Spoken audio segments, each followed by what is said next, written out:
James Okoye had been trained to feel nothing, not the summer heat beating down on his skin, not the weight of his uniform pulling on his shoulders, not even the curious stares of thousands of tourists pointing their phones at his face every single day.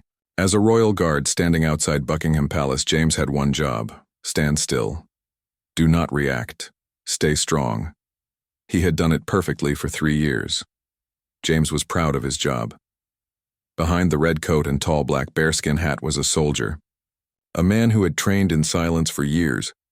He had learned how to march for hours without missing a beat. He had practiced staring ahead even when people screamed jokes in his face. Some even danced. Some clapped.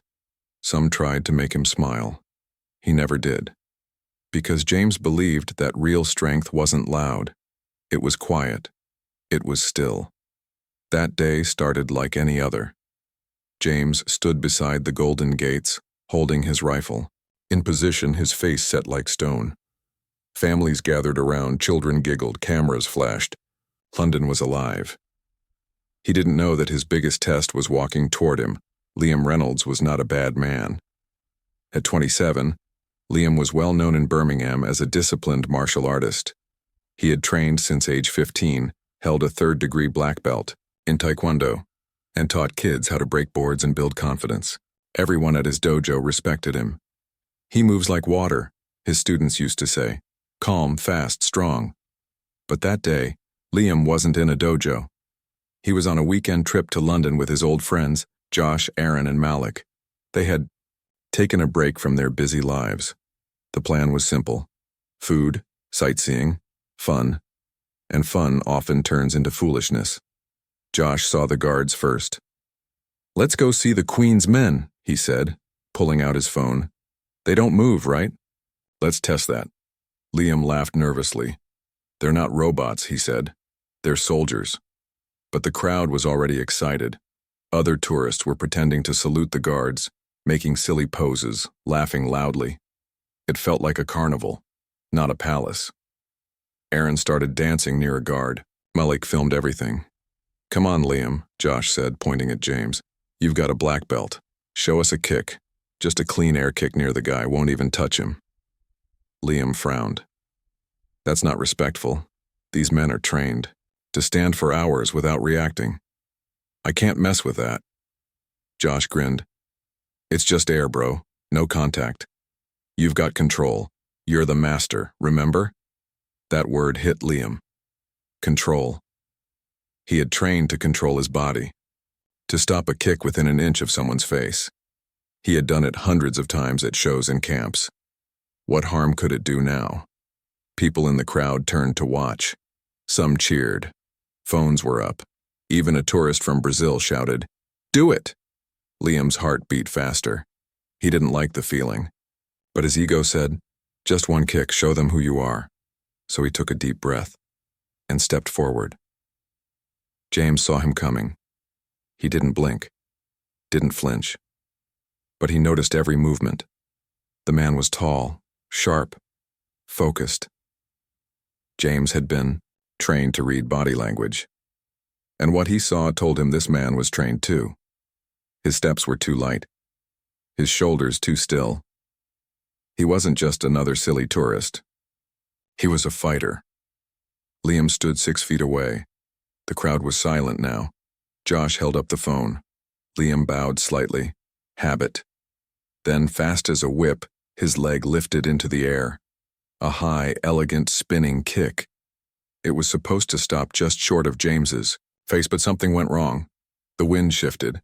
Liam leaned in slightly, and the tip of his foot barely but clearly tapped James on the chin. The sound wasn't loud, but the reaction was instant. James stepped forward with force. His voice exploded into the air. "Step back!" The crowd gasped. Phones dropped. Liam froze. For 3 years, James had never moved once during duty, but now his face was no longer calm. His eyes locked on Liam's, sharp and full of fire. His grip on the rifle tightened. Another guard appeared from the left, charging forward. Liam barely had time to speak. "I didn't mean to." Too late. His arms were grabbed. His chest hit the ground. A sharp knee pressed into his back. A voice shouted, "Hands behind your head!" Tourists screamed. Some ran, others recorded. Liam felt the cold stone under his cheek. His heart pounded with panic. "I wasn't trying to hurt anyone," he shouted. The guards didn't answer.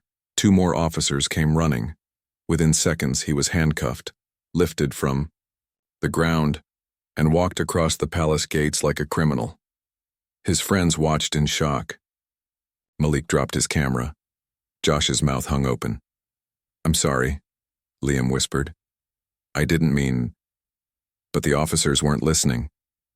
James stood silently again, back in position, but his jaw was tight, his eyes still burning, because this wasn't just about a kick, it was about respect, and Liam Reynolds had just crossed a line. Liam Reynolds sat on a cold metal bench inside a small police van. His wrists were tight inside the handcuffs. His heart was racing. Just hours ago, he had been laughing with his friends near the palace gates. Now his entire body felt heavy. He couldn't understand how things went so wrong so fast. He replayed the moment again and again in his mind. The kick, the brush of his foot against the guard's chin, the guard's voice loud and powerful, shouting, "Step back!" Then the takedown, the stone pavement, the knee in his back, and now this. His friends, Josh, Aaron, and Malik, had watched it all happen. Josh had even dropped his phone. No one laughed anymore. No one smiled. They didn't follow him. They just stood there shocked as the police took him away. Liam felt sick. He wasn't a criminal. He had never even gotten a parking ticket. But now he was a man in handcuffs, being taken through the side entrance of a London police station. Inside, the officers said little. They removed his belongings, searched him, and placed him in a holding cell. The room was small, gray, and empty, except for a metal chair and table. A camera blinked in the corner. A buzzing light flickered above. Liam sat in silence. He thought of his students back home, young kids who looked up to him. He thought of the way they clapped when he showed them flying kicks, how they smiled during training. Would they see the video? Would they still believe in him? He looked down at his hands. They were shaking. After almost an hour, the door opened. 2 men walked in. One was a police officer. The other wore a gray suit and carried a folder. "I'm Detective Inspector Clark," the man in the suit said. "This is Officer Patel." Liam nodded. "You're Mr. Liam Reynolds?" Clark asked. "Yes," Liam said quietly. "Do you know why you're here?" I kicked near the guard," Liam said. "It wasn't supposed to touch him. It was just a demonstration. I'm a martial artist. It was controlled." Clark held up a hand. "Save the explanation for later. Right now, you need to understand how serious this is." Liam swallowed hard. "I didn't hurt him." "That's not the point," Officer Patel said firmly. "You touched a royal guard while he was on duty. That is considered assault. You did it on protected grounds. Buckingham Palace, that's no small thing." Liam stared at the table. "It was a mistake." Clark's voice was cold. "You don't get to make that kind of mistake at the gates of the monarchy. That guard is part of the Royal Protection Unit. These men aren't actors. They are trained soldiers." Liam's chest burned. He had known that. Deep down, he had always known it. He had warned his friends, but still, he did it. He made the choice. His foot lifted. His kick landed. His pride had stepped ahead of his discipline. Now, his reputation was collapsing. "We will hold you until further notice," Patel said. "You are not under full arrest yet, but the case is being reviewed. You may be charged depending on what the investigation shows." They left him alone again. The room felt colder now. Liam buried his face in his hands. By that evening, the world outside already knew. A tourist had filmed the moment. The video had gone viral within hours. The title read, "Black Belt Tourist Kicks Queen's Guard, Gets Taken Down Instantly." People online called him foolish, arrogant, disrespectful. Others said, "He got what he deserved." News outlets picked it up. Local radio mentioned it. His name, Liam Reynolds, was everywhere. Back in Birmingham, His assistant at the martial arts school messaged him. "We're getting calls," the message said. "The board has suspended you until further notice." Another message came. "Magazine. Article canceled. Sponsors pulled." The news spread faster than fire. Liam felt his life unravel hour by hour. That night he couldn't sleep. The small police cell was quiet, but his mind wasn't. He lay on the metal bench, staring at the ceiling. Every time he blinked, he saw the guard's face again. Calm, focused, professional. He remembered the exact moment his foot touched the soldier's chin. A moment. Just 1 second. That was all it took to destroy 10 years of work. The next day, a woman from the embassy arrived.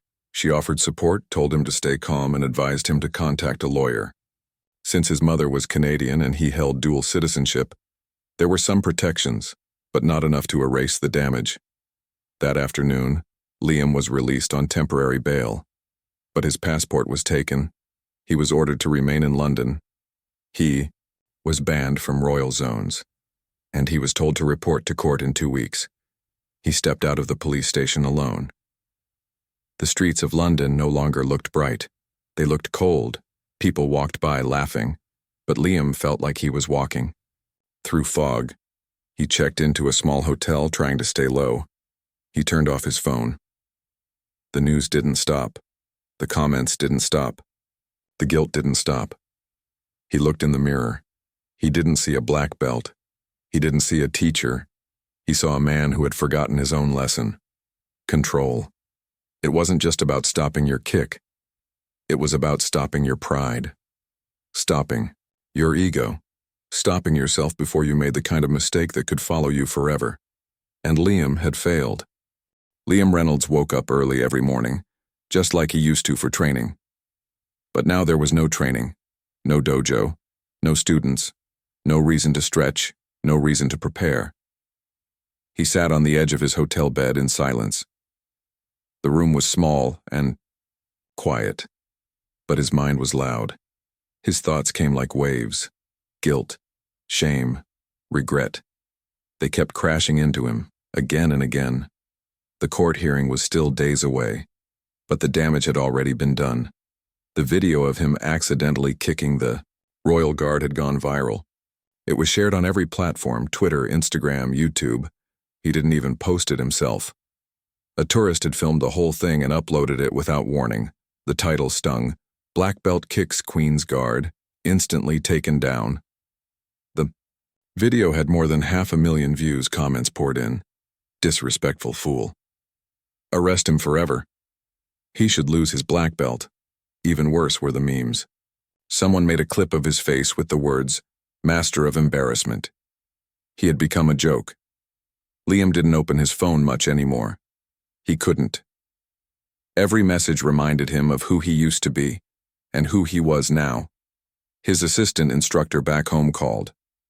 "The board had a meeting," he said quietly. "They decided to suspend your teaching license for now." Liam didn't respond. He couldn't find the words. "They don't want bad press," the assistant continued. "I tried to fight for you, but they want you to lay low." That dojo was Liam's whole world. He had built it from scratch. He had taught hundreds of students, poured his soul into every lesson. Now, it was gone. Even the upcoming National Martial Arts Seminar had removed his name from the guest list. Sponsors had dropped out. Sports magazines that once wanted to interview him now wanted nothing to do with him. Liam had trained for 10 years to become a black belt, but it took only 10 seconds to lose everything. And the worst part, he couldn't blame anyone else. Not the guard, not the police, not the tourists, not even his friends. It had been his choice, his foot, his mistake. He had failed to control himself, the very thing he had always taught his students to do. Control is everything. That was the rule. Now he felt like a fraud. Each day, Liam walked the streets of London with his head down. He avoided the palace, the busy areas, the cameras. He walked into quiet streets, back alleys, small bookshops, anywhere that felt far away from the world. One afternoon, he passed a group of teenage boys near a bus stop. "That's the guy," one of them whispered. "The one who kicked the guard." Liam didn't look at them. He just kept walking. He walked for hours. His legs hurt. His feet burned. But he didn't stop. He just kept moving, as if he could walk away from the shame. At night, he lay in bed and stared at the ceiling. No phone, no calls, just silence. His sister texted, "Please talk to me." His mother left him a voice message, crying. He didn't answer. What would he say? "I made a mistake? I lost everything? I don't know who I am anymore?" Even he didn't believe in himself now. One evening, he found himself near South Bank. The wind blew cold off the river. He pulled his jacket tighter and turned. A corner, almost by accident. There, between two old buildings, he saw a small faded sign. Spirit and Motion, Traditional Martial Arts. The windows were dusty. The lettering was worn, but the paper on the door said, "Open, beginners welcome." Liam stared at the door. Something about the place felt familiar, old, honest, like the dojos he trained in as a teenager. No mirrors. No bright lights, just sweat, discipline, and silence. He stepped inside. A bell rang above the door. The air smelled of wood, dust, and memories. Mats covered the floor. Old photographs lined the walls. Black and white images of martial artists in simple robes. There was no music, no trophies, just peace. A woman in her 50s greeted him. Her hair was tied back. She wore a plain white jai with a blue belt. "You here for class?" she asked kindly. Liam shook his head. "Just looking." She smiled. "Feel free to stay. You're welcome. Here." Liam sat at the edge of the mat and watched. There were 5 children in the class and 3 adults. None of them were advanced. They stumbled over stances, forgot how to bow, mixed up their hands and feet. But they laughed. They tried again. They respected the mat. Liam watched in silence. For the first time in weeks, he didn't feel judged. He didn't feel like a viral video, he just felt human. After class, the woman offered him tea. He accepted. "You used to train?" she asked softly. "Yes," Liam said. "A long time." "You're good," she replied. "I can see it. In your eyes, you understand." Liam smiled just a little, then looked down. "I made a mistake," he said, "and I don't know how to come back from it." The woman nodded, as if she knew that kind of pain. "Everyone gets lost," she said. "Even black belts, especially black belts." She didn't ask what happened. She didn't need to. She simply said, "Come back tomorrow. You don't have to train, just sit. Let your spirit rest." That night, Liam slept without dreams. Liam Reynolds returned to the small martial arts studio the next morning. He didn't bring a uniform. He didn't step on the mat. He simply sat at the edge, watching again. The children bowed. The adults followed slowly. The instructor, Ayaka, led them through basic movements, nothing fast, nothing flashy, just strong breathing, simple blocks, and stillness. Liam felt like a student again, not of martial arts, but of life. For the first time in many days, he didn't think about the court or the video or the shame. He just watched people trying their best, people failing, people rising. That week, he returned every day. Sometimes Ayaka offered him tea. Sometimes they didn't speak at all. She gave him space. No questions. No judgment. She was the first person to make him feel like he still had worth. One evening, after class, Liam sat quietly near the door. Ayaka walked over and said, "You can train if you want. No one here will judge you." He looked up at her. "I don't think I deserve to be on the mat." She tilted her head. "Who decides that? Your belt? Your followers? Your mistakes?" He didn't answer. She added softly, "The mat is for learning, not for perfection." The next morning, Liam arrived in his old GI. It was wrinkled, forgotten, in his travel bag. He tied his black belt slowly, hands shaking slightly. When he stepped onto the mat, no one gasped. No one pointed. No one filmed. They just bowed. So he bowed back. For the first time in weeks, he felt like himself again.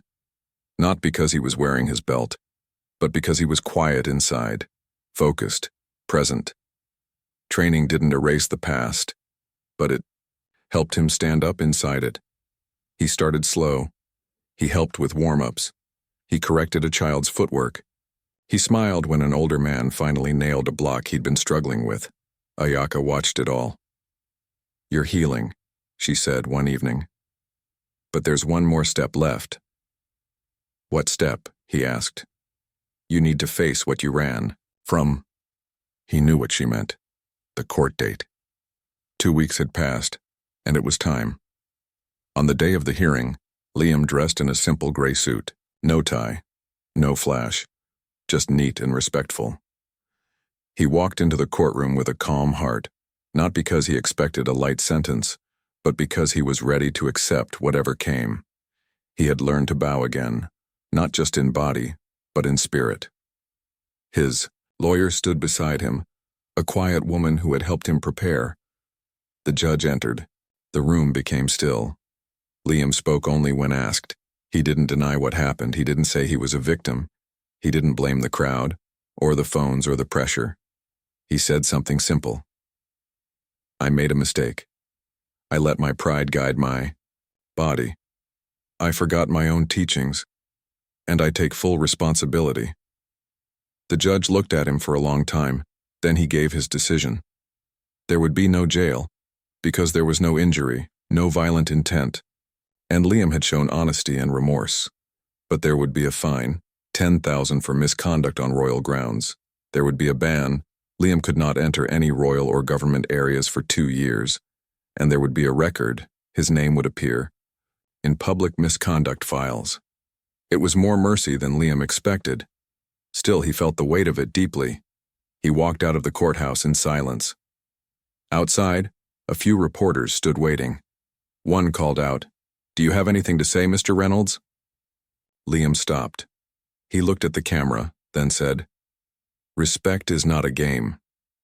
What I did was wrong, even if it was not meant to harm. I hope people, especially young ones, can learn from my mistake. Being strong means knowing when to stop." Then, he walked away. Back in Birmingham, things weren't the same. His dojo remained closed for another month. Some parents withdrew their children. Some sponsors disappeared forever. But slowly, change began. A few students returned. One little girl wrote a letter that said, "Sensei, I still believe in you." That letter made Liam cry. One day, Ayaka visited his dojo. She watched a class from the side, smiling gently. Afterward, she told him, "Fall down 7 times, stand up 8. It was an old saying, but for Liam, it felt brand new. He returned to teaching, not as a perfect instructor, but as a humble one. He told his students the full story. He showed them the video. He explained what pride can do when you forget your purpose. He told them that being a black belt is not about breaking boards or perfect kicks. It's about making the right choices when no one is watching, or when everyone is. Months later, Liam stood outside the palace again. This time, from across the street, he wasn't filming, he wasn't kicking, he was just watching. The guards stood tall, rifles still, eyes forward. One of them looked familiar. It was James Okoye, the same guard he had kicked by mistake.